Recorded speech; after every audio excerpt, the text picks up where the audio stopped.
Hi everybody, it's me, Nana.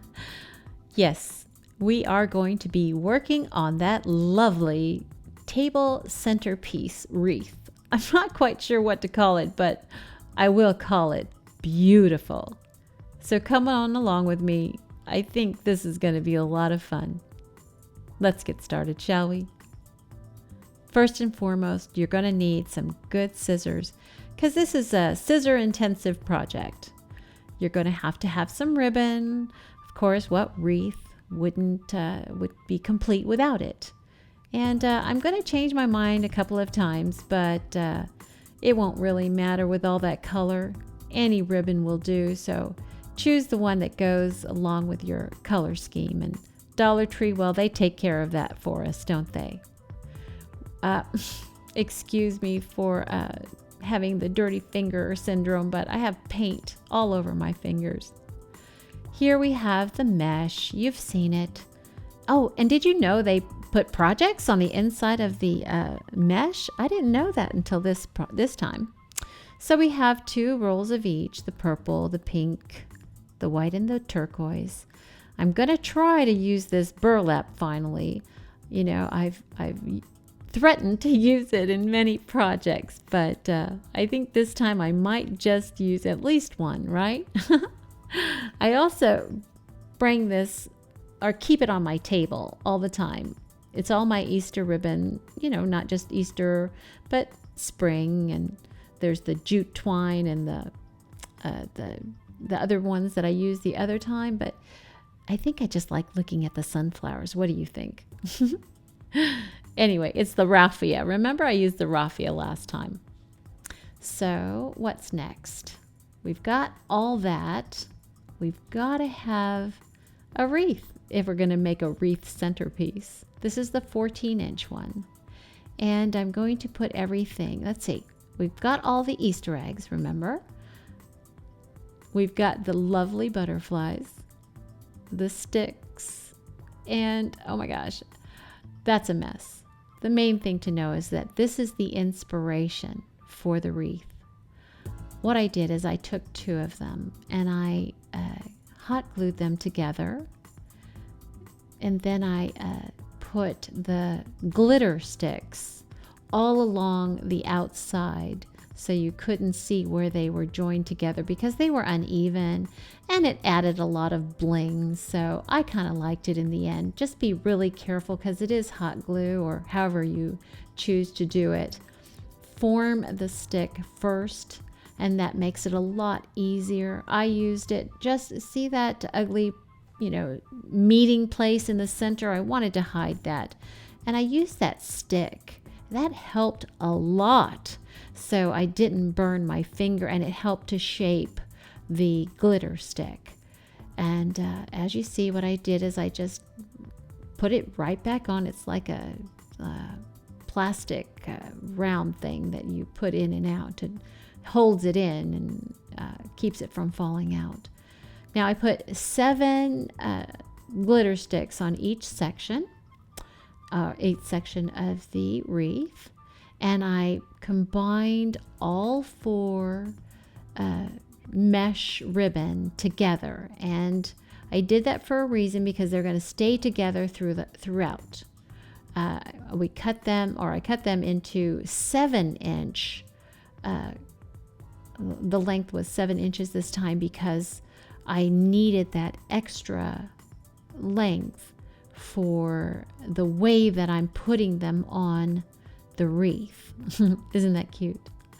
I felt like it was so bouncy, I had to play with it. Okay, so what I did is I pulled them. You pull them as much as you can. They stretch out really well, but only one way. You just have to pull them one way. And then you roll them into a cone. And then you put the tip of the cone onto the wreath with the Chanel stick or the bling stick, and then you pull them apart from each other, trying to keep the cone shape with them. Now you point it away from you first, and then you point it towards you, and once you get it tied in there, about an inch, just an inch, not halfway this time, but just an inch because I wanted them to be long. I didn't want them to be short like I did last time. And then I just kind of cut all, see those little hangy things? I don't know what you would call them, but they kind of make it look a little bit too jagged, a little too rough. And we wanted these to be nice and elegant for Easter. I didn't get all of them, of course, but get what you can. And for the ribbon, I did the same thing as I did with the mesh. I cut them, though, into 18-inch strips. So I layered them on top of each other and then cut them into 18-inch long strips. Mainly because this is, again, a little over the top and the mesh is quite long. So I cut the ends into what I call bunny ears. Just bring them together and fold it in half and then cut it down at a diagonally. And you end up with those cute little bunny ears. Now, from the center point, gather the two in the middle and then just tie them in with the glitter sticks. I took the entire lily bouquet and I just folded it and shoved it right in there. It was really easy because it's just going to be on a table. We're not gluing anything. I cut the berries off of the main bouquet and again just kind of stuck them in there. The mesh actually holds them in really, really well. Again, I really want this over the top. When do I not, right? And I just kept adding more ribbon, adding more berries, adding more flowers. At first I did a north and south with the pink lilies. They're tiger lilies, I think. So north and south I put tiger lilies, and then east and west I put the calla lily. I added the glitter eggs. Again, no rhyme or reason. Just keep putting them in because you want to, because you want a nice full wreath since it's going to be a centerpiece. And I wrapped some ribbon around one of them. There was no uniformity. I just kept putting it in, fluffing as I went along, cutting off the rough edges. And once I got it over to the table, I even added more, but you'll see later. Here's my trusty, dusty silver candlestick, which I've had for at least 30 years if I've had it for 10. I needed it to add height to my center main focal point. I was going to use the bunny, but instead I just borrowed Bunny's stick. I needed it to give height to Peter Cottontail.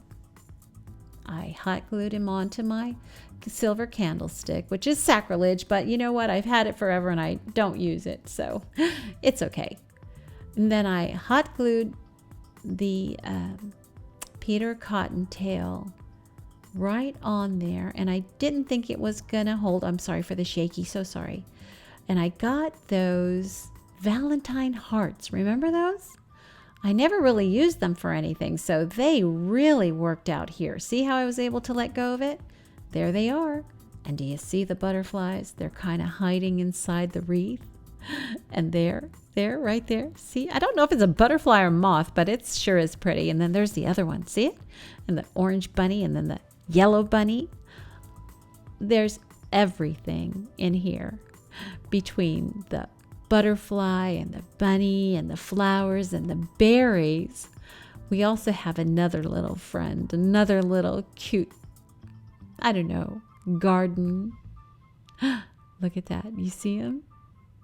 He's the hummingbird. Can you believe it? I finally found somewhere to put him too. I got a rough edge there that I didn't straighten out, but that's okay. Can you tell I put a lot more flowers in there? Well, I did. I couldn't help myself. Isn't it beautiful? My husband took a picture for me. He took several pictures. I hope you enjoy them. They're beautiful. But there it is, all its glory, beauty, just right for Easter. I hope you enjoyed it. I hope you try to make it. And remember, bring one to the co-op. Give me a picture. Let me see it if you're going to do it. Until next time, if I don't see you beforehand, have a great Easter. Have a great spring. And remember, don't forget to bring that color into your life. Isn't it wonderful? Isn't it beautiful? I'll see you later. Bye now.